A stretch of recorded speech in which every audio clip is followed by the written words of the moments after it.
están, gente de YouTube? Estamos aquí, chicos y chicas, estamos aquí con un nuevo unboxing.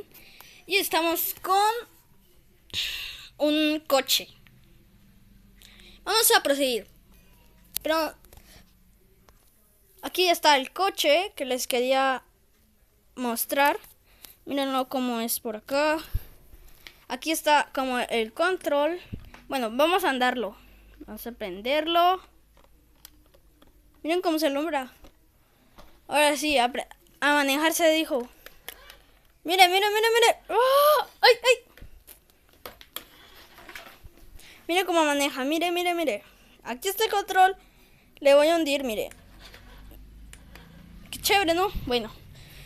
Si ustedes lo quieren como comprar o comprarse otro carro o el mismo o cualquier cosa, otra cosa, aquí les traemos las instrucciones. Bueno, ¿dónde están? Acá. Es creo que lo malo del auto.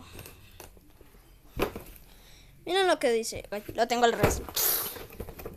Las pilas, ya sabemos que. Lo que no podemos hacer es como que manejar con otro auto igual. No se puede hacer eso.